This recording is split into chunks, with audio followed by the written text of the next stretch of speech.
Assalamualaikum warahmatullahi wabarakatuh. Halo semuanya, perkenalkan saya Ajam.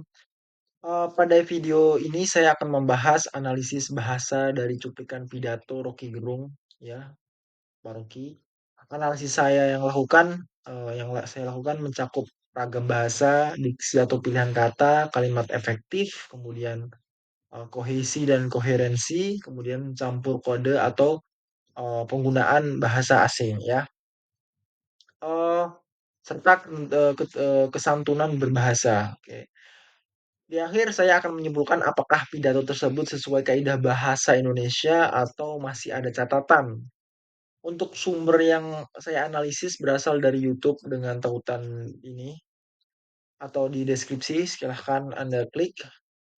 Eh, Data analisis ini mengacu pada transkrip menit 0 sampai ke menit ke-10 sampai hingga menit ke akhir. Nah, untuk tokoh pembicara sendiri yaitu Bung Rocky Gerung, mungkin bagian kalian sudah mengenal beliau. Kemudian platformnya yaitu YouTube. Dan topik umum yang dibicarakan pembicara yaitu menjelaskan posisinya sebagai kritikus, membedakan kritik terhadap jabatan presiden dan kritik terhadap pribadi, serta menyinggung kebebasan berpendapat, politik, dan kriteria pemimpin seperti etikabilitas dan intelektualitas. Secara tujuan komunikasi, pidato ini bersifat argumentatif dan persuasif karena berusaha meyakinkan audiens melalui alasan contoh dan penegasannya. Oke, inti pidato dimulai dari penyataan bahwa pembicara bukan politisi, melainkan dosen terlibat dalam politik untuk mengasuh politik lewat argumen. Nah, ia menekankan juga bahwa dalam politik seharusnya yang diadu adalah argumen, bukan sentimen.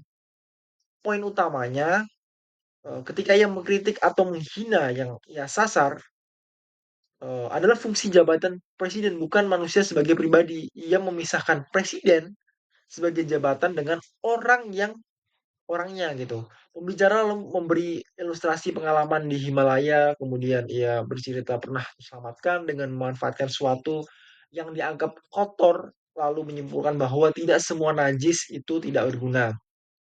Nah, analogi tersebut dikaitkan dengan dunia politik yang ia anggap kotor. Menjelang akhir, pembicara juga menyinggung eh, pengalaman dipuji dan dimaki serta menutup dengan gagasan bahwa seleksi pemimpin sebaiknya dimulai dari eh, etikabilitas dan intelektualitas, baru setelah itu elektabilitas. Nah, untuk dari segi ragam bahasa dan campuran, itu di pidato ini dominan ragam lisan semi formal. Ada bagian yang bernuansa akademik, misalnya penggunaan istilah seperti metodologis, argumentasi, konstitusi, dan konsep jabatan versus personal.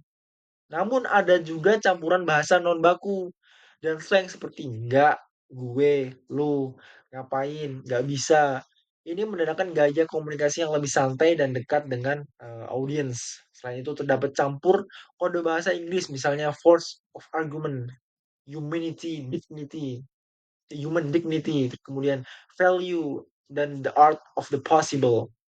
Campur kode dapat memberi kesan intelektual, tetapi dari sisi kaidah bahasa Indonesia sebaiknya konsisten dan disertai pendanaan dan penjelasan agar audiens luas tetap memahami.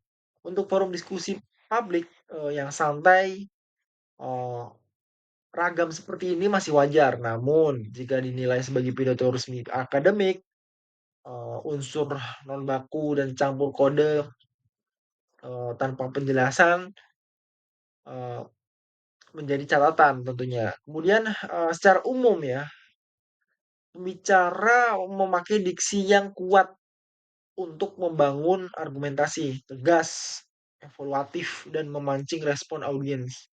Nah, eh catatan pertama terhadap kata non baku seperti diomelin, dilemparin, ngapain dalam ragam baku, bentuk-bentuk ini dapat diganti menjadi dimarahin atau ditegur, ya kan? Kemudian dilempari dan mengapa. Nah, catatan kedua, ada penggunaan kata-kata kasar, atau peyoratif saat mengomentari pihak tertentu atau kebijakan, misalnya dungu, ya kan, bodoh, serta istilah penghinaan yang sangat keras. Nah, dari sisi kesantunan berbahasa, pilihan kata seperti itu kurang sesuai untuk komunikasi publik formal karena dapat memicu konflik dan menurunkan, objektivitas. Dalam bahasa kritik yang baik, ya kan, pilihan kata yang disarankan lebih terukur, misalnya keliru, tidak tepat, tidak rasional, bermasalah, perlu evaluasi. Nah, seperti itu. Eee, kemudian, untuk kalimat efektif atau kohesi dan koherensi atau ejaan, pada tuturan lisan kalimat cenderung panjang dan spontan terlihat ya Bung Rocky Gerung banyak kali, kalimat panjang, pengulangan dan kata jadi, itu, serta sisipan cerita. Ini wajar dalam tuturan lisan, namun jika dinilai memiliki prinsip kalimat efektif, ya kan, kadang kalimat kurang hemat karena repetisi berlebihan, kemudian ada bagian yang alurnya melompat karena sisipan detail sehingga, koherensi dapat melemah bila, pendengar kurang fokus. Kemudian, koherensi dibantu penanda wacana seperti "karena itu", "sekali lagi", "nah", "jadi". Ini membantu menghubungkan gagasan, tetapi bila terlalu sering dapat terasa repetitif. Untuk ejaan karena data berupa transkrip, muncul bentuk yang tidak baku seperti terus-menerus, yang sebaiknya terus-menerus, atau min 20 yang sebaiknya minus 20 derajat. Sehingga bisa berasal dari, apa, transkripsi otomatis, tetapi tetap dapat menjadi catatan catatan perbaikan untuk, naskah tertulis. Kemudian, eee, untuk kutipan, nah, saran perbaikan, kalau kita lihat, timestamp, pada saat, Bung Rocky bilang nggak boleh ya kan, itu bentuk bakunya dari tidak boleh, kemudian diomelin, lebih bakunya itu dimarahin atau ditegur, kemudian gue, lu, nggak, ragam bakunya itu saya, Anda, tidak, kemudian, pada menit ketiga minus min 20 itu harusnya minus 20 derajat, kemudian pada menit keempat, tidak semua yang najis itu tidak berguna, harusnya tidak semua yang dianggap najis itu sia-sia, kemudian, ada yang tetap berguna.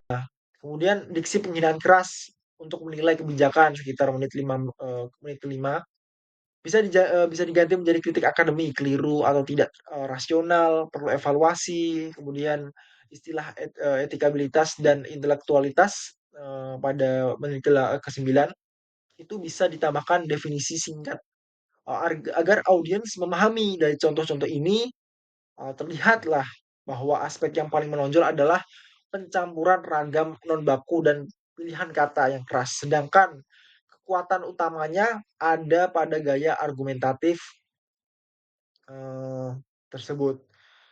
Jadi kesimpulan pidato ini kuat secara retorika dan argumentasi, tetapi tidak sepenuhnya sesuai kaidah bahasa Indonesia, ragam bakunya. Karena pertama, banyak penggunaan bahasa non baku dan slang, itu pertama. Kemudian campur kode Inggris yang kadang tanpa, padanan atau, apa, tanpa artinya. Adanya diksi kasar yang kurang sesuai dengan prinsip kesantunan berbahasa dalam forum publik formal.